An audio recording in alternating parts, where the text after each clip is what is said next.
अस्सलाम वालेकुम दोस्तों, मैं हूँ हसन सलीम और आप देख रहे हैं इन्फोयो। आगा खानी या इस्माइली बुनियादी तौर पर अहले तशी की ही एक छोटी सी शाख है जो कि एक बातनी फ़िरके की हैसियत से जाना जाता है। इमाम गज़ाली फरमाते हैं कि ये लोग यहूद के साथ यहूद और नसारा के साथ नसारा बन जाते हैं। इनके सरबराह हसन बिन मोहम्मद सानी ने 559 हिजरी में एक दिन पहले की तमाम शरीयतों को मनसूख करने का ऐलान किया और कहा कि जो इसकी दावत की पैरवी करेगा उसे ज़िंदा उठाकर एक बड़ा मुकाम व मर्तबा मिलेगा और इसका इनकारी फ़ना हो जाएगा। इस दिन से आज तक इस्माइलियों ने ख़ुद को तमाम तर शरई अहकामात से आज़ाद कर रखा है। इनके यहाँ अब नमाज, रोज़ा और हज सब कुछ माफ़ है। बस इनको अपनी आमदनी का 10वां हिस्सा अपने माबूद यानी मौजूदा सरबराह को पेश करना होता है और यही इनके तमाम तर गुनाहों का कफ़ारा भी है।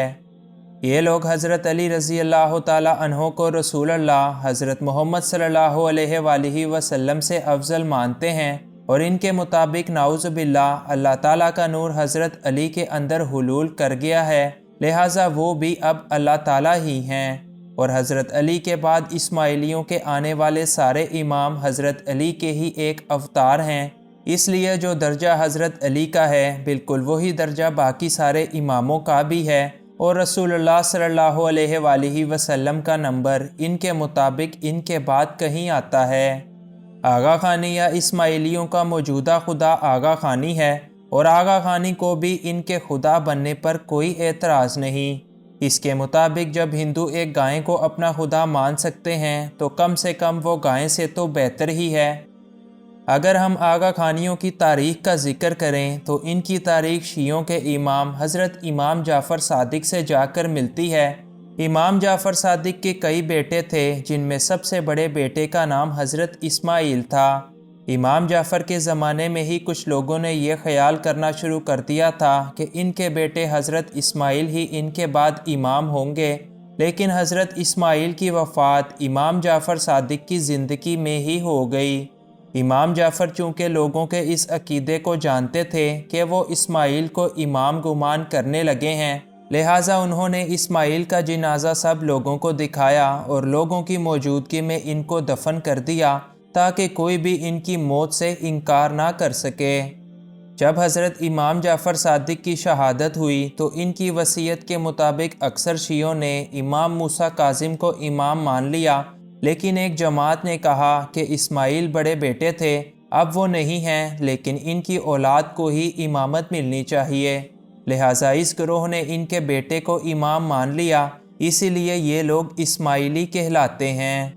वक्त गुजरने के साथ साथ ये लोग ईरान में जाकर आबाद होने लगे और पूरे सरज़मीन ईरान में उन्होंने अब अपनी दहशत बिठा रखी थी। बाद में इनका एक इमाम हसन बिन मोहम्मद सानी आया जिसने ज़ाहिरी शरीयत को ख़त्म कर दिया और सिर्फ बातनी शरीयत को ही बाकी रखा। कहा जाता है कि 19 या 21 रमज़ान था जब इस इमाम ने ज़ाहिरी शरीयत को हटाया था, लिहाजा लोगों ने अपने इमाम के हुक्म पर अपने रोज़े तोड़े और उसने रोज़े शराब से अफ्तार करवाए क्योंकि इनके इमाम ने भी ऐसे ही किया था। उसने दीन इस्लाम में मौजूद हर एक चीज़ को ख़त्म कर दिया और लोगों से कहा कि सिर्फ़ अपने बातिन की परवाह करें। यही वजह है कि इस्माइलियों को बातनी फ़िरका भी कहकर पुकारा जाता है।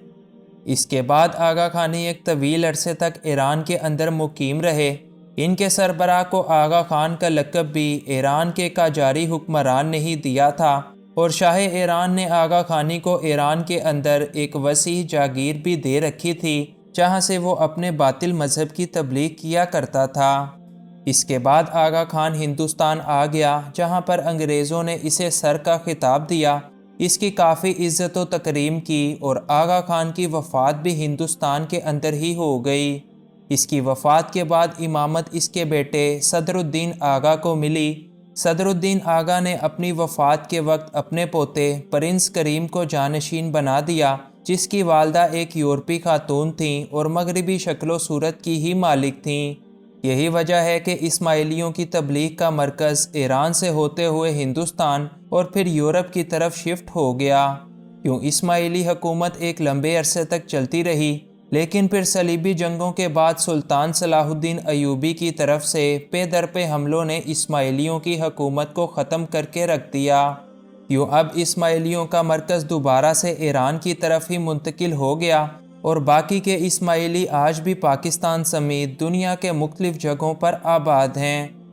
یہ لوگ آج بھی حضرت امام موسیٰ کاظم کو برا بھلا کہتے ہیں کیونکہ ان کے مطابق موسیٰ کاظم نے امامت کو غصب کر دیا۔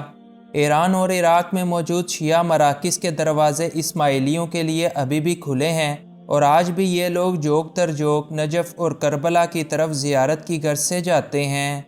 آغا خانیوں کا موجودہ امام پرنس کریم آغا خان ہے جو کہ اس وقت کے علی ہیں، کیونکہ ان کے مطابق پرنس کریم حضرت علی رضی اللہ تعالی عنہ کا ہی ایک اوتار ہے، اور جب یہ لوگ یا علی مدد پکارتے ہیں تو ان سے مراد حضرت علی نہیں بلکہ ان کا موجودہ امام یعنی پرنس کریم آغا خانی ہی ہوتا ہے۔